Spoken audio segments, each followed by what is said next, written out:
Ok, ¿qué tal? Bienvenidos a un nuevo video. Hoy vamos a hablar de cirrosis y vamos a hablar de esas enfermedades un poco más extrañas que se desencadenan como cirrosis, como por ejemplo enfermedad de Wilson, hemocromatosis, colangitis esclerosante primaria y cirrosis biliar primaria.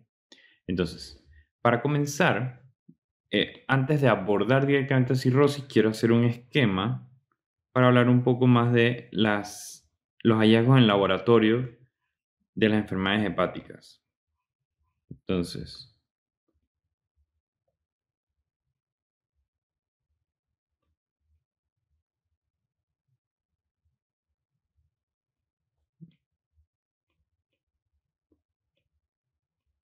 ok.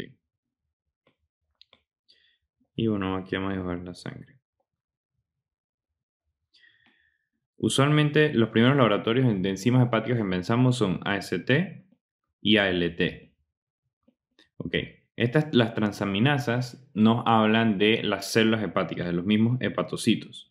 Si hay un daño en los hepatocitos y se rompen por alguna razón, van a liberar AST, van a liberar ALT.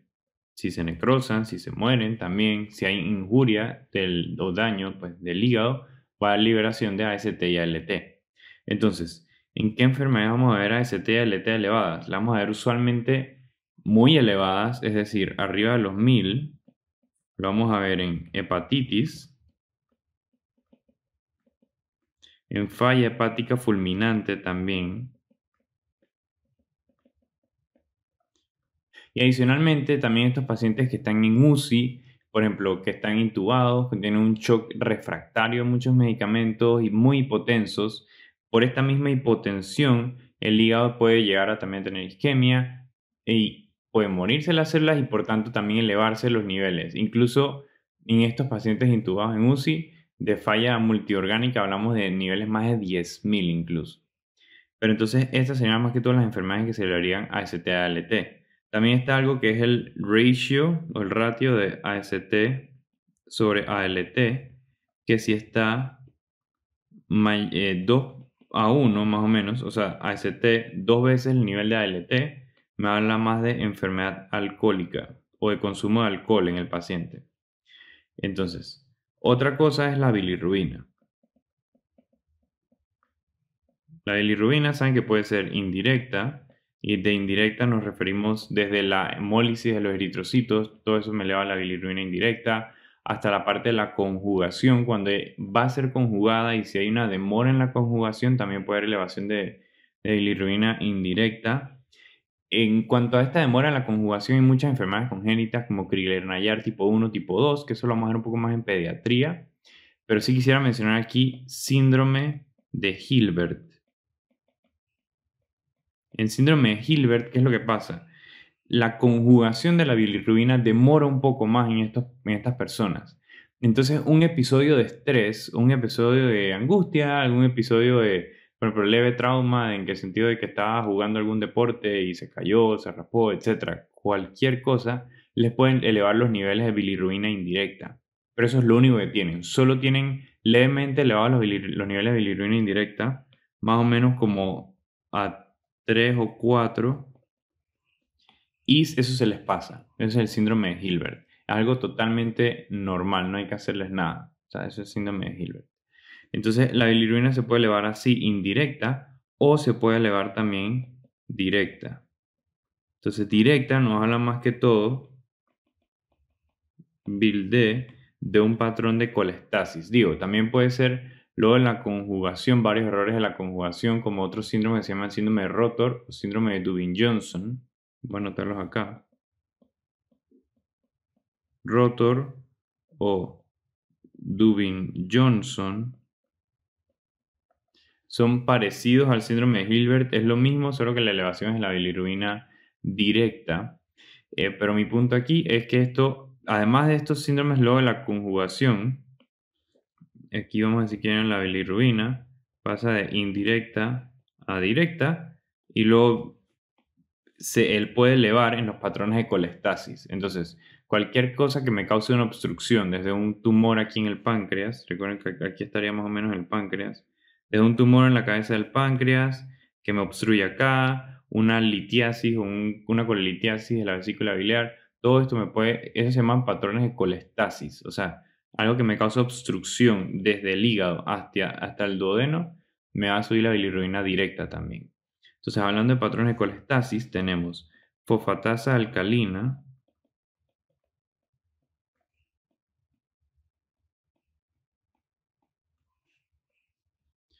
y tenemos GGT, que es gamma glutamil transferasa. Entonces, la fosfatasa alcalina y gamma glutamil transferasa, ambos me hablan de patrones de colestasis también. Entonces, se van a elevar cuando también hay algún tipo de obstrucción.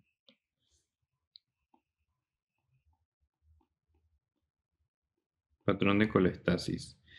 Se van a elevar cuando hay algún tipo de obstrucción. También colelitiasis, una piedra aquí en la vesícula, un tumor en la cabeza del páncreas o algunas enfermedades que les voy a mencionar ahora, que la cirrosis biliar primaria o colangitis esclerosante primaria, que ambos son patrones de colestasis. Entonces es importante entender ese término de colestasis. Entonces si hablamos de bilirrubina, STLT, fosfatasa alcalina, GGT, y otra cosa que nos habla del hígado, de la función intrínseca del hígado, es albúmina y tiempos de coagulación, TP, TTP, pero un poco más que todo TP.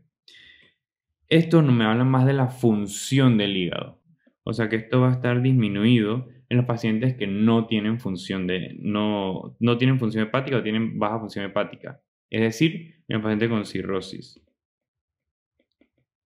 Entonces, tengo que considerar que mientras más baja está la albúmina, menos está funcionando el hígado.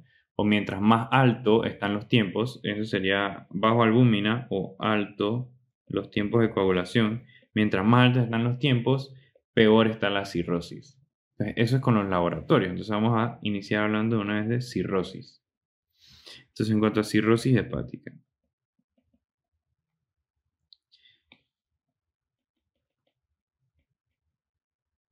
Vamos a hablar de las etiologías. La etiología más común es alcohol. De lejos, la etiología más común de cirrosis es alcohol, pacientes son alcohólicos. Pero además de alcohol, otras posibles causas de cirrosis, os diría la segunda más común, son hepatitis virales crónicas.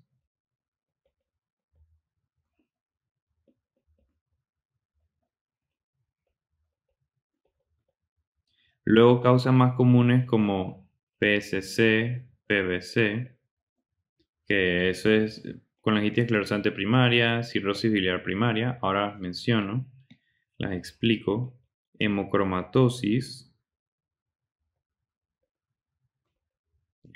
enfermedad de Wilson,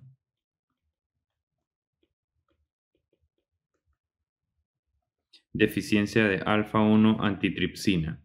Todas estas me van a causar cirrosis. Entonces, ¿qué es lo que pasa en cirrosis? Vamos a hacer un dibujo para ir ilustrando a medida que voy anotando los síntomas. Hay fibrosis del parénquima hepático en estos pacientes. O sea, hay un daño hepático crónico por cualquiera de todas estas condiciones, que eso desencadena que haya fibrosis. Esta fibrosis va a hacer que toda la sangre que tiene que pasar a través de la vena porta hacia el hígado y de ahí hacia las venas suprahepáticas y etcétera para arriba, toda esta sangre va a tener mayor dificultad de pasar, o sea, va a tener más resistencia. Entonces va a haber aumento de la presión de la vena porta. Entonces aquí tengo la vena porta y va a haber aumento de la presión. Y este aumento de la presión, ¿a qué me lleva? Bueno, si recuerdan, por acá venía la vena esplénica. Y entonces tenemos el vaso. Y lo que va a pasar es que va a haber esplenomegalia en estos pacientes. El vaso va a estar grande. Adicionalmente, el vaso se va a especializar en consumir productos de la sangre. Entre ellos, los niveles de las plaquetas. Va a consumir más plaquetas. Entonces, menos niveles de plaquetas. Este aumento de la presión en las venas también me lleva hacia ciertos shunts fisiológicos que existen. Uno de esos shunts es la unión entre el estómago y la parte inferior del esófago. Entonces, este aumento de presión retrógrada lo que va a hacer es que los pacientes desarrollen varices aquí, también puede ser en la parte superior del estómago quizás, pero más que todo en la parte inferior del esófago. Ellas desarrollan varices y estas varices pueden sangrar. Entonces, estos pacientes están bien predispuestos a sangrados gastrointestinales de varices esofágicas. Entonces, ¿qué otros síntomas van a tener estos pacientes? Bueno, también me puede causar ascitis. Siendo el abdomen, se acumula líquido en la cavidad peritoneal. Los pacientes van a tener ascitis. Además, los pacientes van a tener angiomas, angiomata. Vamos a dibujar acá las piernas. Pueden tener edema periférico. Van a tener angiomas en la piel y telangiectasias también. Entonces, en cuanto a la clínica, todo lo que ya les había mencionado sería disminuir los niveles de albúmina, funciona menos el hígado, por tanto la produce menos, elevación de los tiempos, más que todo de TP, pero ambos tiempos TP, TTP. El hígado produce todos los factores de coagulación excepto factores de Willebrand y factor 8. Entonces, si están todos los factores alterados excepto el factor 8, estamos hablando de que es el hígado. Me va a causar hipertensión portal, que es esta parte que vemos acá, y las consecuencias de hipertensión portal, que es la esplenomegalia y las varices esofágicas. Adicionalmente, los pacientes van a tener, bueno, ya les dije que las ascitis, aunque hay varias causas de ascitis, ahorita les explico cómo se diferencia. Edema periférico,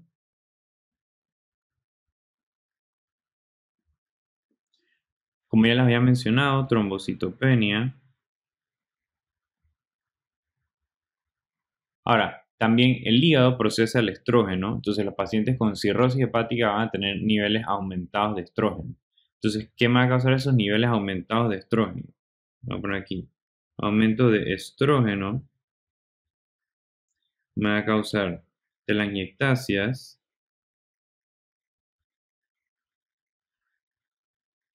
angiomas, angiomatas en forma de araña,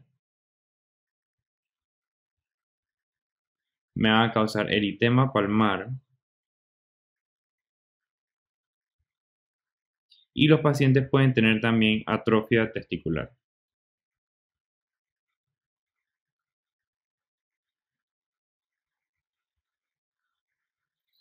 ¿Qué otras manifestaciones pueden tener estos pacientes? Van a tener ictericia y adicionalmente pueden tener dos complicaciones que son encefalopatía y asterixis.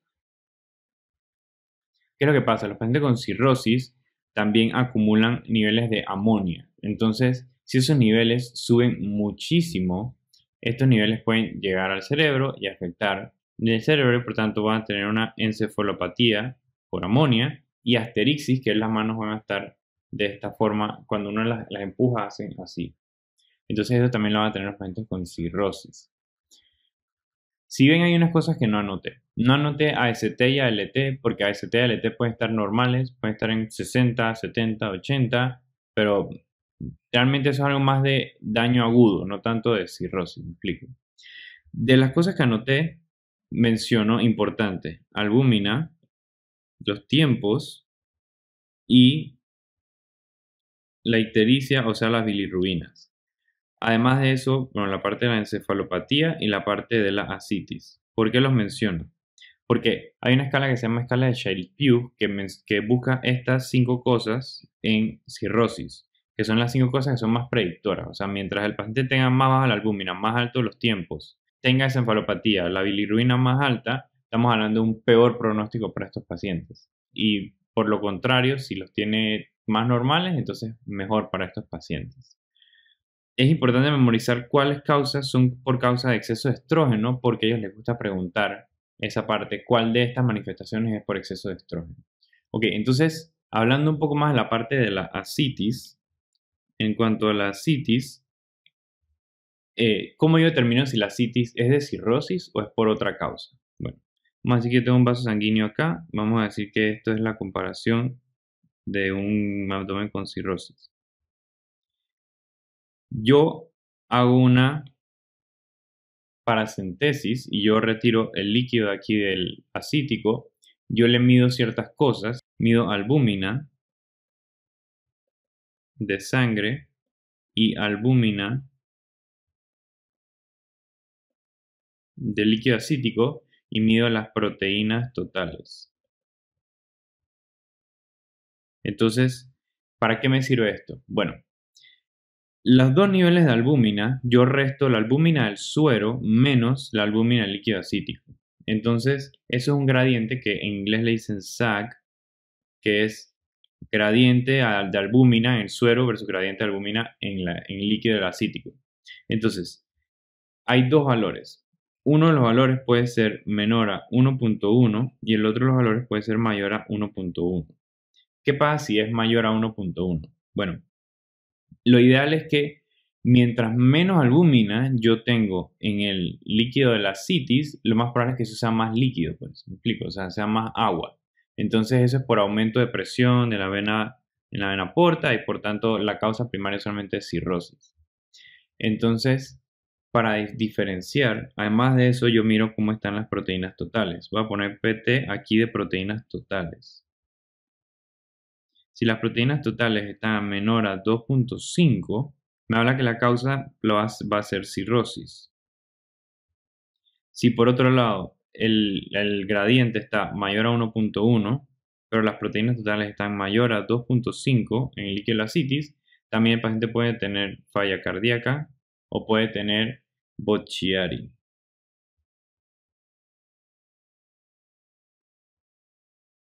Por otro lado, si el gradiente es menor a 1.1, significa que la albúmina en la citis es bastante similar a la albúmina en sangre. Entonces aquí pueden haber otras dos posibilidades de cómo están las proteínas. Proteínas totales mayor a 2.5 o las proteínas totales menor a 2.5. Entonces, las proteínas totales menor a 2.5 usualmente me habla de síndrome nefrótico.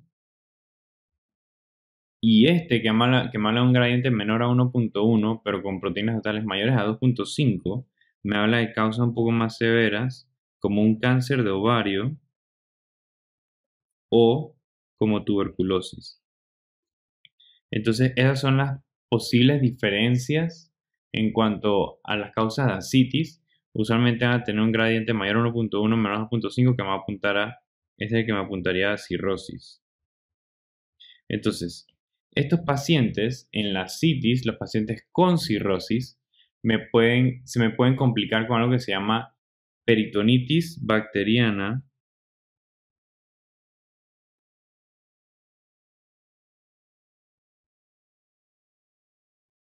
espontánea.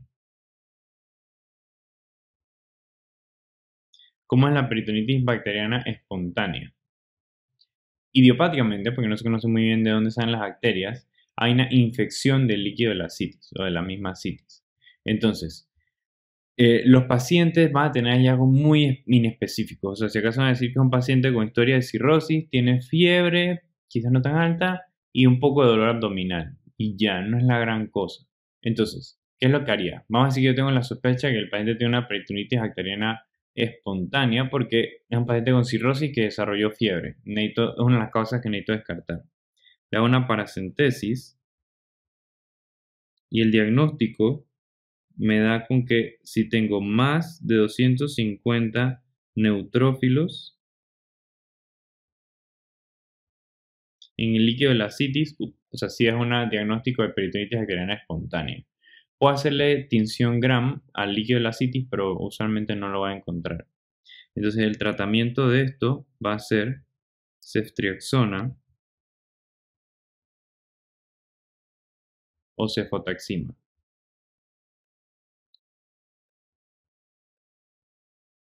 Ahora vamos a hablar del tratamiento de cirrosis. Entonces, ¿qué voy a tratar? Bueno, no puedo curar la cirrosis a menos que sea con un trasplante, así que lo que voy a hacer es que voy a tratar las consecuencias de esta enfermedad. Entonces, en cuanto a tratamiento, primero, estos pacientes hacen muchos terceros espacios, entre ellos ascitis. Como bajo el volumen de la ascitis, le doy diuréticos al paciente. ¿Qué diuréticos? Espironolactona es el que más funciona y le puedo añadir furosemida. Esto en estos pacientes. Si ya está con espironolactona y furosemida y tiene bastante ascitis, un líquido calculado por ejemplo de 7 litros en ascitis, yo usualmente hospitalizo al paciente para hacerle una paracentesis y retirar gran parte de ese líquido con punción. Estos pacientes usualmente van a tener que ir bastante seguido a las punciones porque hasta cierto punto los diuréticos paran de funcionar. Adicionalmente, otro tratamiento es propanolol. ¿Para qué me funciona el propanolol? El propanolol me sirve para evitar la parte de las varices esofágicas y el sangrado varicial. Entonces me ayuda en ese sentido.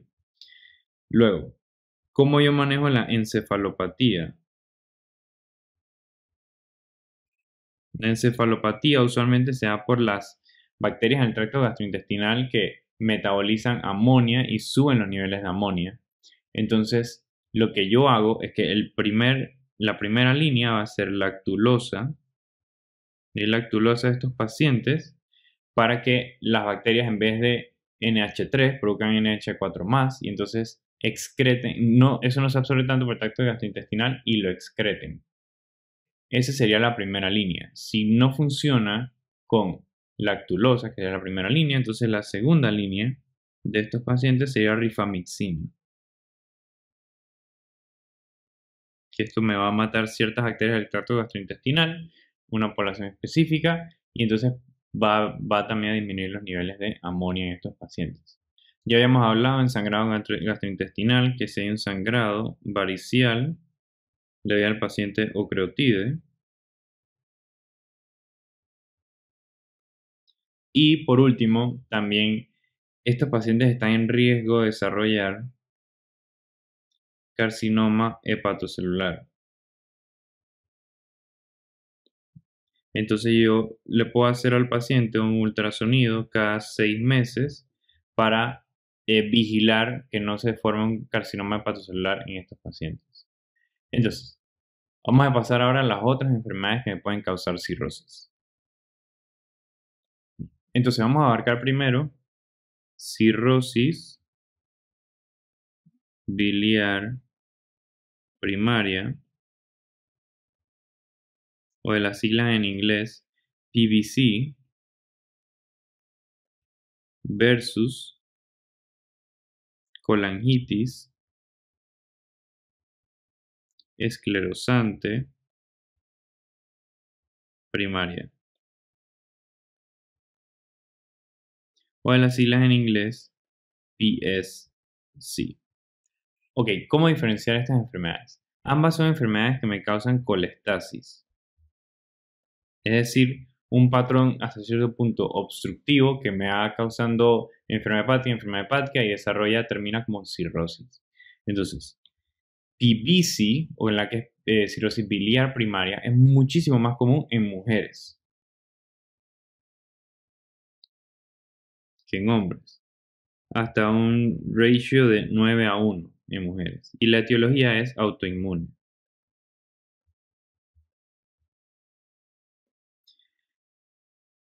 A diferencia de PBC, que es colangitis esclerosante primaria, ese es más común en hombres, pero bueno, de un ratio más que todo de 2:1, o sea que no es tan significativo.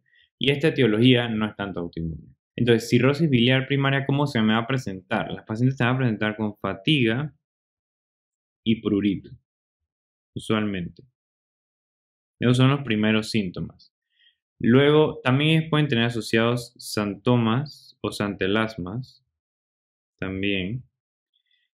Más adelante, a medida que va avanzando la enfermedad, va a tener ictericia y aumento de bilirrubinas, más que todo bilirrubinas directa, porque como recuerden el patrón es de colestasis. Y hablando de colestasis, laboratorios que van a tener elevados van a ser fosfatasa alcalina y GGT.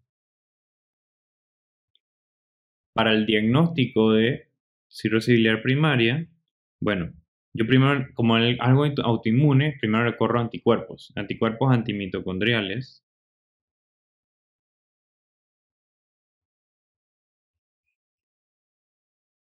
sería lo primero en estos pacientes. Luego lo puedo hacer en algún examen de imagen, porque bueno, viendo que es un patrón obstructivo, tarde o temprano va a tener que hacer un examen de imagen. Uno bueno sería, puede hacer una CEPRE, usualmente comenzaría con una MRCP, que es como una CEPRE pero con resonancia magnética. Por otro lado, además de esto, para el diagnóstico lo mejor o el final va a ser una biopsia. Aunque no necesariamente va a llegar a la biopsia porque ya con los anticuerpos antimitocondriales ya me apunta bastante a la enfermedad. Y el tratamiento, esa es la otra parte. Aquí no sirve tanto los esteroides, a diferencia de otras enfermedades autoinmunes. Uso ácido ursodeoxicólico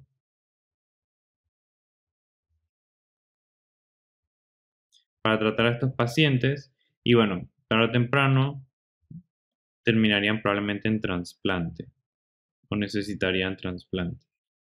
Ok, yendo a colangitis esclerosante primaria, usualmente van a estar asintomáticos, pero si no están asintomáticos van a tener ictericia, sí sería un poquito más temprano la enfermedad, van a tener fatiga, van a tener prurito, la ictericia, que claro es por bilirrubina directa, me puede llevar a orina oscura también. Adicionalmente van a tener los mismos laboratorios de fosfatasa alcalina y EGT elevados porque también es un patrón obstructivo. Usualmente en ambas enfermedades AST y ALT van a estar normales.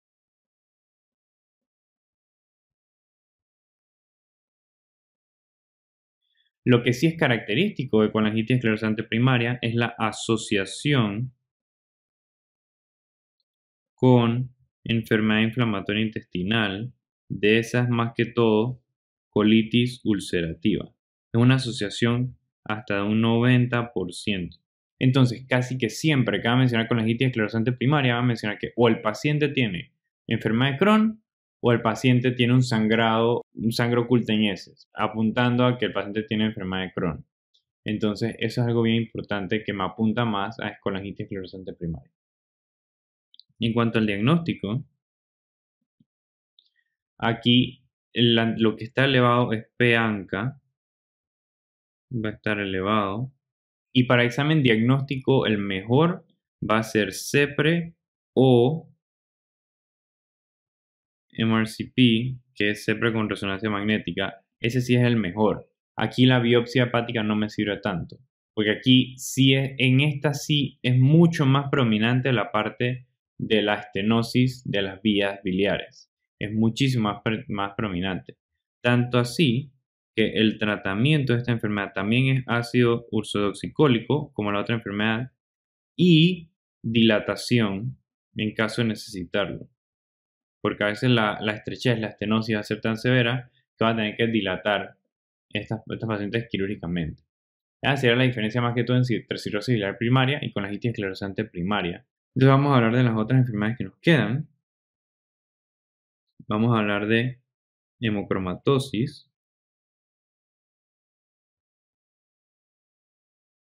En cuanto a hemocromatosis, es por una mutación en el duodeno, en el canal que absorbe hierro. El canal que absorbe hierro va a absorber muchísimo más hierro en estos pacientes y por tanto van a tener exceso de hierro. Eso es lo que es hemocromatosis, exceso de hierro. Este exceso de hierro va a llevar a los pacientes a que tengan cirrosis, eso casi que siempre sucede. Los pacientes también van a tener riesgo de carcinoma hepatocelular. Los pacientes van a tener cardiomiopatía restrictiva, es probable que lo tengan. Adicionalmente, los pacientes van a tener osteoartritis, igual parecido a artritis reumatoidea de las metacarpofalángicas. Van a tener hiperpigmentación, que es algo bien importante, y van a tener diabetes. Y hipogonadismo secundario.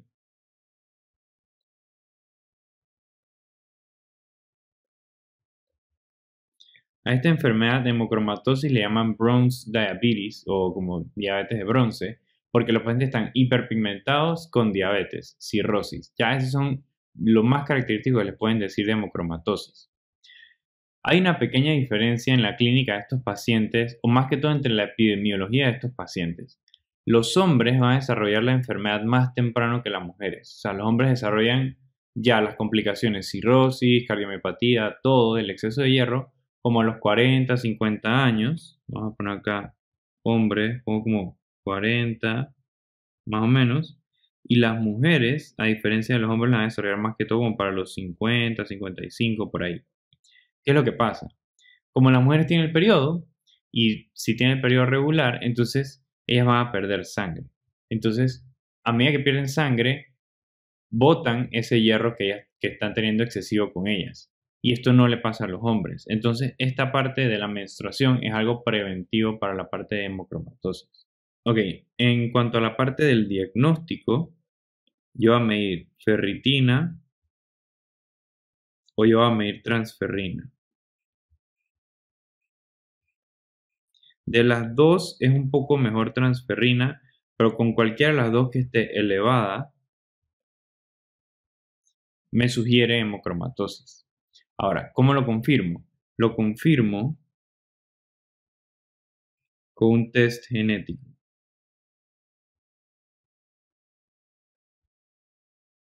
Aunque yo puedo confirmar esta enfermedad con biopsia hepática, es mejor el test genético porque es menos invasivo y también me confirma la enfermedad. Si por alguna razón me mencionan que no puedo hacer test genético y cómo la confirmo, bueno, puedo proceder a hacer una biopsia hepática, pero mejor que la biopsia es el test genético. Una mutación de C282Y. Mutado más comúnmente, pueden ser varios. El tratamiento es flebotomía.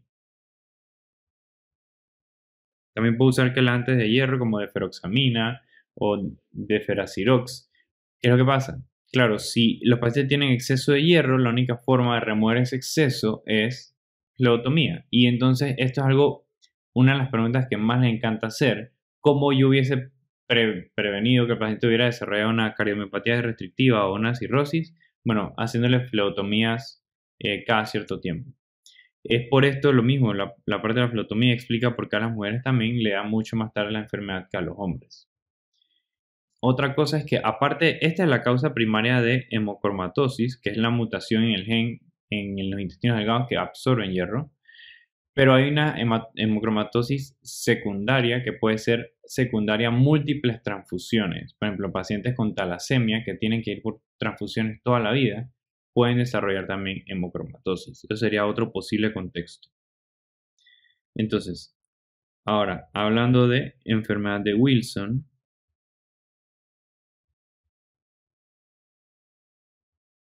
en cuanto a enfermedad de Wilson, es una enfermedad autosómica recesiva en donde los pacientes tienen exceso de cobre.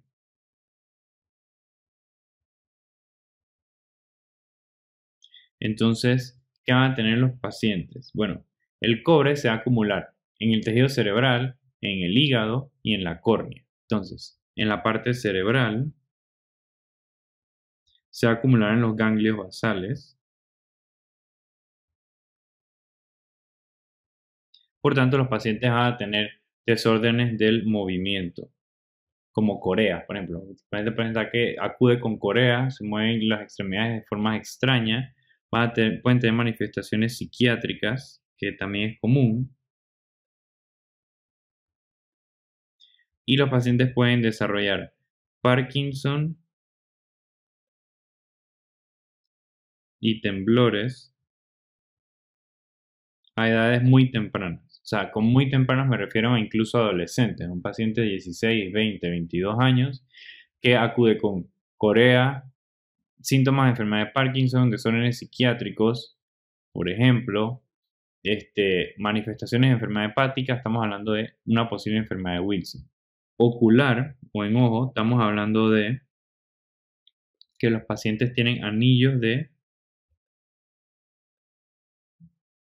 Kaiser Fleischer. Esto es incluso diagnóstico, es decir, si yo sospecho que un paciente tiene enfermedad de Wilson, hago una referencia a oftalmología y ve que tiene anillos de Kaiser-Fleischer, entonces es diagnóstico para enfermedad de Wilson, no tengo que hacer las otras cosas que le voy a mencionar ahora. Estos pacientes también pueden tener complicaciones renales, como síndrome de Fanconi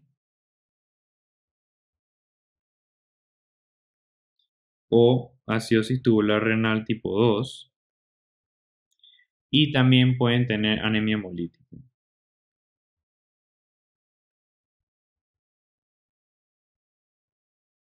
Claro, va sin mencionar, pero como estamos en el módulo de cirrosis, los pacientes pueden desarrollar cirrosis. ¿Cómo hago con el diagnóstico? Bueno, en cuanto al diagnóstico, lo primero que yo mido son los niveles de ceruloplasmina. Los niveles de ceruloplasmina van a estar disminuidos en estos pacientes. Ceruloplasmina transporta cobre, es decir, que si hay exceso de cobre, hay menos disponibilidad de esta enzima. Si los niveles de ceruloplasmina están normales, descarto enfermedad de Wilson, por si acaso. Además de esto, los pacientes van a tener cobre urinario elevado. ¿Y cómo confirmo el diagnóstico? Con una biopsia hepática. En cuanto al tratamiento, en estos pacientes uso quelantes de hierro como penicilamina. Sería la primera y la más común que preguntarían estos pacientes. Ahora, las otras dos enfermedades, bueno, son las hepatitis crónicas. Hepatitis la vamos a ver en el módulo de infeccioso, y la otra es deficiencia de alfa-1 antitripsina. Esa es un recorderis porque la habíamos visto en neumología. Son los pacientes que tienen EPOC, y con EPOC me refiero a enfisema, el subtipo de enfisema, más cirrosis. Que si recuerdan, la alfa-1 antitripsina era la enzima necesaria para combatir la parte de las proteasas. Si no tengo, entonces tengo exceso de proteasas, comen excesiva septos en el pulmón, en los alvéolos, y entonces me desarrollo enfisema. Y por otro lado, alfa-1 antitripsina se acumula en el hígado, y como se acumula en el hígado me da cirrosis. Entonces, eso sería todo con cirrosis. Los veo en el próximo módulo.